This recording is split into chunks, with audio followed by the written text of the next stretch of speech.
नमस्कार दोस्तों, अमित चैनल पे आप सभी का स्वागत है। क्या श्री कृष्ण का दिल अभी भी जीवित है? क्यों 5000 साल से उनके दिल को संरक्षित करके रखा हुआ है? और अगर दिल जीवित है तो क्यों जीवित है? उसकी क्या कहानी है?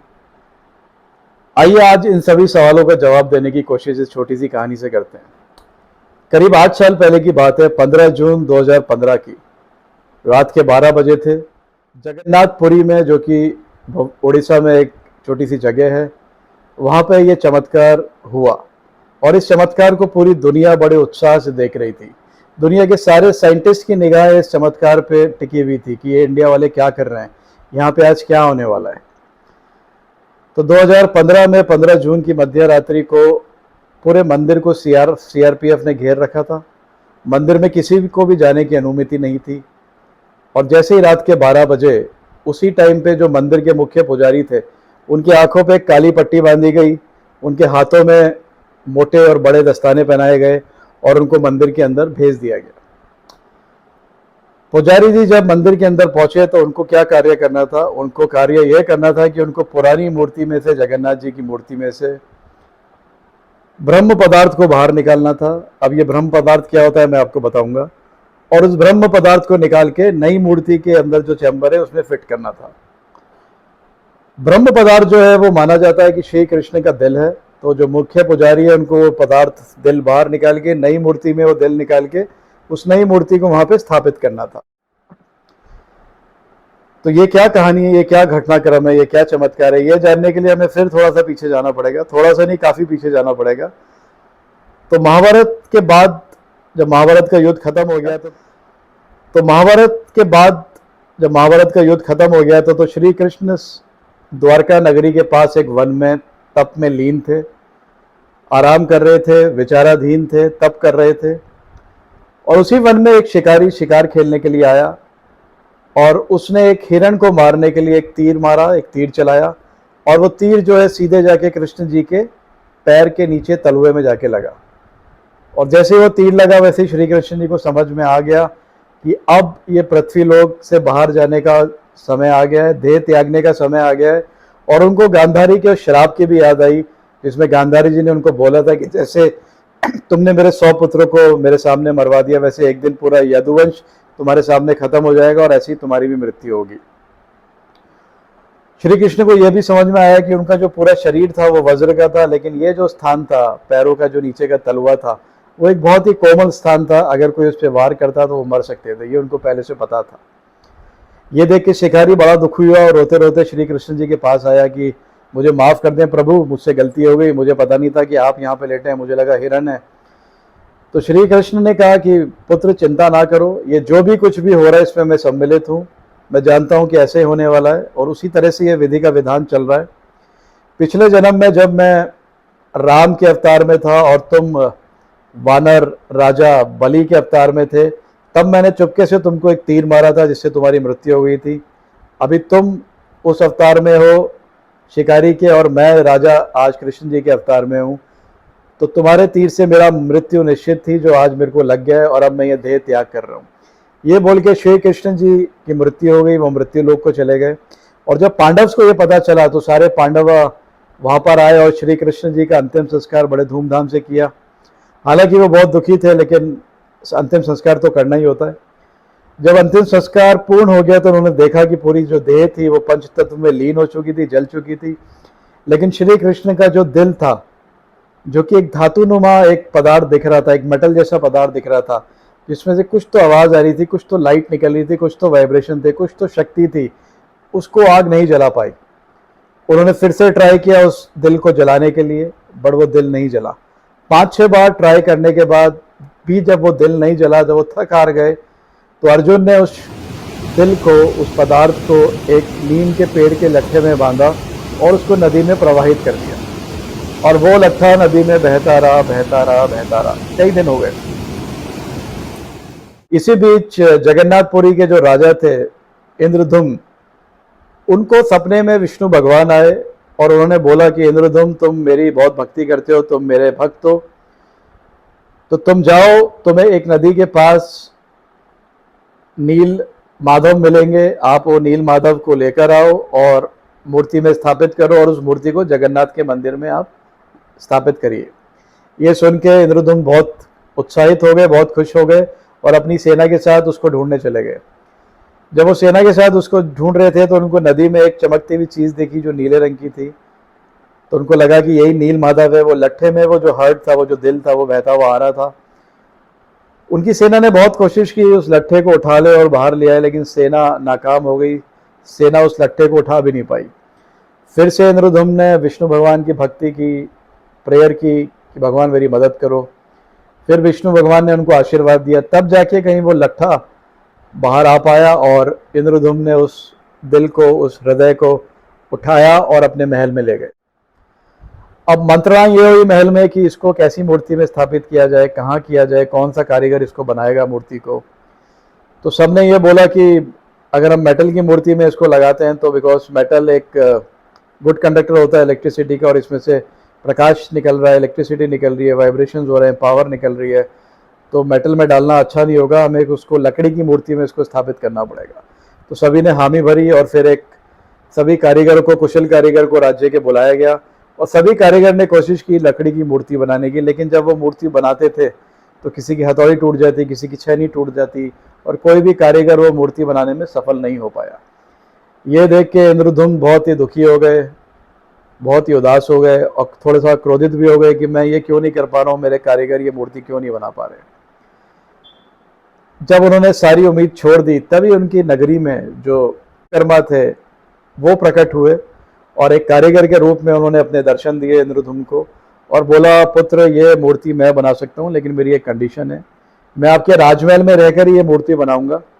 मुझे 21 दिन के लिए आप एक कक्ष दे दें, मुझे कोई डिस्टर्ब ना करे, ना उस कक्ष में कोई आएगा, ना मुझे कोई तंग करेगा, डिस्टर्ब करेगा। 21 दिन बाद मैं मूर्ति बना के आपको भेंट कर दूंगा। राजा ने उनकी बात मान ली और उनको एक कक्ष दे दिया गया, उनको सारे टूल्स दे दिए गए, उनको बोला गया कि 21 दिन आप आराम से रहिए और 21 दिन का खाना पीना सब अंदर रख दिया गया और 21 दिन बाद हम ये गेट खोलेंगे, आप आइए और ये मूर्ति हमको दे दीजिए। महल के सारे कर्मचारियों को, सारे परिवार के लोगों को इंस्ट्रक्शन थे, कोई अंदर नहीं जाएगा, कोई उनको तंग नहीं करेगा। लेकिन इंद्रदुम्न की जो पत्नी थी, जो रानी थी, वो उसका मन थोड़ा चंचल था। वो दरवाजे के पास जाके टकटकी लगा के सुनती थी कि अंदर क्या चल रहा है और बड़ी खुश होती थी कि मूर्ति बन रही है। 15-16 दिन बाद जब उसको ऐसा लगा कि अंदर से कोई आवाज़ नहीं आ रही है, कुछ तो गड़बड़ है, तो बहुत डर गई। 2 दिन तक वो कान लगा के सुनती रही। जब अंदर से कोई हलचल, कोई आवाज़ नहीं आई तो उसने अपनी सेना को बोला, सेनापति को, कि दरवाज़ा तोड़ दो। दरवाज़ा तोड़ा गया। जब अंदर गए तो वहाँ पे कोई नहीं था। श्री विश्वकर्मा दरवाज़ा टूटते अंतर्ध्यान हो चुके थे और वो जो 3 मूर्तियाँ वो बना रहे थे, सुभद्रा, बलराम और जगन्नाथ जी की, वो अधूरी रह गई थी। किसी का हाथ नहीं था, किसी का पैर नहीं था, सब मूर्तियाँ अधूरी थी क्योंकि दरवाज़ा 21 दिन से पहले खोल दिया गया। ये देख के राजा थोड़े दुखित हुए, लेकिन अब कुछ कर नहीं सकते थे। उन्होंने वही मूर्तियों को, अधूरी मूर्तियों को जगन्नाथ के मंदिर में स्थापित कर दिया। स्थापित करने से पहले उन्होंने वो जो ब्रह्म पदार्थ था उसको उठाया और उस मूर्ति के, जगन्नाथ के अंदर एक चैम्बर बनाया गया, उसके अंदर उसको हार्ट को लगाया गया और उसको बंद करके वहाँ पे स्थापित कर दिया गया। और ऐसा माना जाता है कि वो दिल जो है भगवान के अंदर आज भी धड़क रहा है, वो वाइब्रेट भी कर रहा है, उसके अंदर से लाइट भी चल रही है। और बहुत सारे लोगों ने ये देखा है कि उनके हृदय में से एक द्रव्य का रिसाव होता है जिसके कारण वो मूर्ति क्षीण हो जाती है, मूर्ति खराब हो जाती है।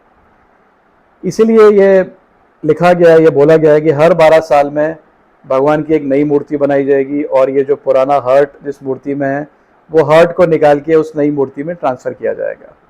ये जो नई मूर्ति बनानी होती है इसके लिए भी भगवान खुद बताते हैं कि ये लकड़ा के तना कहाँ मिलेगा, ये मूर्ति कौन बनाएगा, ये भी प्री डिसाइडेड होता है। हर कोई वो मूर्ति नहीं बना सकता।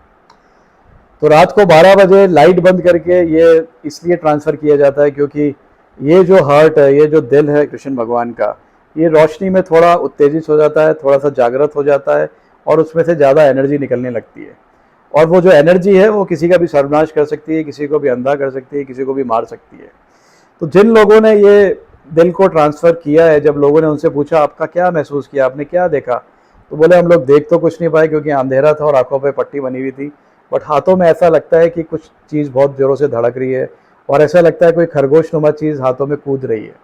तो ये उनके एक्सपीरियंस थे क्योंकि ये जो दिल है ये जागृत है और ये अपनी क्रिया करता रहता है। अब सोचने वाली बात यह है कि क्यों कृष्ण जी का जो दिल है वो 5000 सालों से आज भी जीवित है। तो ऐसा माना जाता है, लोग बोलते हैं, ऐसी कई थ्योरीज हैं कि कृष्ण भगवान फिर से इस पृथ्वी पे आएंगे, और जब वो आएंगे तो इस दिल से, इस हार्ट से कई सारी लीलाएं करेंगे, कुछ तो चमत्कार दिखाएंगे, और ये दिल जो उनका जागृत है वो उसी दिन के लिए उन्होंने यहाँ पे रखा गया है। तो हमने बहुत सारे मंदिर देखे हैं, बहुत सारे भगवान देखे हैं, बट ऐसे जागृत भगवान हमने नहीं देखे, ना सुने हैं। मुझे खुद भी ये सौभाग्य प्राप्त हुआ कि लास्ट ईयर मैं जब अपनी बेटी का एडमिशन कराने भुवनेश्वर में इंजीनियरिंग कॉलेज में गया किट में, तो मैं पुरी भी गया, और जब टैक्सी स्टैंड से हम लोग रिक्शा में जा रहे थे तो जो रिक्शा चला रहा था, मैंने उससे पूछा कि ये मंदिर क्या 365 दिन खुलता है या कभी बंद भी होता है? तो रिक्शा चालक ने कहा सर साल में 15 दिन ये मंदिर बंद हो जाता है। तो मैंने कहा ऐसा क्यों होता है, मंदिर बंद क्यों होता है? तो बोला सर ये जो भगवान है ये 15 दिन के लिए बीमार हो जाते हैं। तो ये सुन के मुझे शौक लगा, और मेरी बेटी थोड़ी सी हंस दी, अच्छा भगवान भी बीमार होते हैं, हमने तो कभी सुना नहीं। तो मैंने उससे पूछा कि भगवान क्यों बीमार होते हैं, तो उसके पास वो उत्तर नहीं था, क्योंकि वो कहीं बाहर से आया हुआ था, नया था। पर मैंने जब आसपास के लोगों से पूछा, एक दो पुजारी से भी मैंने ये तहकीकात की, जब ये पूछने की कोशिश की, तो पता चला कि कुछ 300-400 साल पहले मंदिर के बगल में एक कुटिया थी जिसमें माधव दास करके एक भक्त रहते थे, और ये जो माधव दास थे ये डेली जगन्नाथपुरी मंदिर में आते थे, भगवान को खिलाते थे, भगवान के साथ बातें करते थे, भगवान के साथ खेलते थे। उनका अपना कोई परिवार नहीं था, ना उनका कोई दोस्त था। तो उन्होंने जगन्नाथपुरी को ही, जगन्नाथ भगवान को ही अपना परिवार मान लिया था, अपना दोस्त मान लिया था, और उनको ऐसा लगता था कि भगवान उनसे बातें करते हैं, उनके साथ खेलते हैं, उनके साथ खाना खाते हैं, उनके साथ सोते हैं। तो ये उनका एक बॉन्डिंग, ये कनेक्शन भगवान के साथ था। एक दिन माधव दास बहुत ही बुरी तरह से बीमार हो गए और चलने फिरने की स्थिति में नहीं थे, बट फिर भी उन्होंने मंदिर आना नहीं छोड़ा। काफ़ी लोगों ने उनको मदद ऑफर की कि हम आपकी मदद करते हैं, आपकी सेवा करते हैं, बट उन्होंने मना कर दिया। जब उनका ये हाल भगवान से देखा नहीं गया तो 15 दिन के लिए भगवान उनके घर पे चले गए और उनकी सेवा करने लगे। उन्होंने मना किया कि मुझे कोई सेवा नहीं चाहिए, लेकिन भगवान एक साधारण इंसान के रूप में उनके घर गए थे। उन्होंने उनके खाने पीने का ध्यान रखा, उनके शरीर को धोया, उनके शरीर से दुर्गंध आती थी। जब कुछ 14-15 दिन बाद थोड़ा सा वो उनकी तबीयत ठीक हुई, उनको दिखना शुरू हुआ, उनकी सोच वापस आई, तो उनको समझ में आया कि ये खुद जगन्नाथ भगवान है जो उनकी सेवा कर रहे हैं। उन्होंने हाथ जोड़ के प्रभु से बोला, प्रभु आप चाहते थे तो मुझे एक आशीर्वाद से ठीक कर सकते थे, आप क्यों 15 दिन से मेरी सेवा कर रहे हैं? तो प्रभु ने बोला कि पिछले जन्म का ये प्रकोप है, आपको श्राप मिला हुआ है कि आपको 30 दिन तक ये बीमारी झेलनी पड़ेगी। 15 दिन आपकी बीमारी को हो गए, मैं और 15 दिन आपकी सेवा करता, लेकिन आपने मुझे साक्षात देख लिया है, तो मुझे अब यहाँ से जाना पड़ेगा। लेकिन मैं नहीं चाहता कि आप बीमार रहें, तो आपकी जो बाकी की 15 दिन की बीमारी है वो मैं अपने ऊपर लेता हूँ। हर साल 15 दिन मैं बीमार रहूँगा, लेकिन आप स्वस्थ रहेंगे। तो यही रीज़न है कि भगवान साल में 15 दिन बीमार हो जाते हैं, और जब वो बीमार होते हैं तो एक डॉक्टर डेली वहाँ जाता है, उनका रूटीन चेकअप करता है। उनको जो 56 भोग का प्रसाद लगाया जाता है वो ये 15 दिन बंद किया जाता है। उनको सिर्फ जड़ी बूटी और काढ़ा पिलाया जाता है, थोड़े से फल खिलाए जाते हैं, ताकि भगवान जल्दी ठीक हो जाए। उनके माथे पे और शरीर पे पूरे पे चंदन लगाया जाता है, तेल लगाया जाता है, ताकि उनके शरीर की जो अंदर की गर्मी है वो जल्दी निकले। और 15 दिन बाद जब भगवान ठीक होते हैं तो मूर्ति को फिर से बाहर ले जाके नहला धुला के वापस स्थापित किया जाता है। तो ये जो जगन्नाथपुरी के भगवान हैं ये बहुत ही जागृत भगवान हैं। इनकी कई किस्से कहानियाँ हैं जो मैं आगे अपने किसी शेयर करूँगा आपको किसी स्टोरी में। तो ये स्टोरी आपको कैसी लगी आप मुझे कमेंट बॉक्स में लिखें, और अगर आपको इसके बारे में और भी जानकारी चाहिए तो मैं फिर से आपके साथ एक नई स्टोरी शेयर कर सकता हूँ। Thank you very much, bye, take care, जय जगन्नाथ भगवान।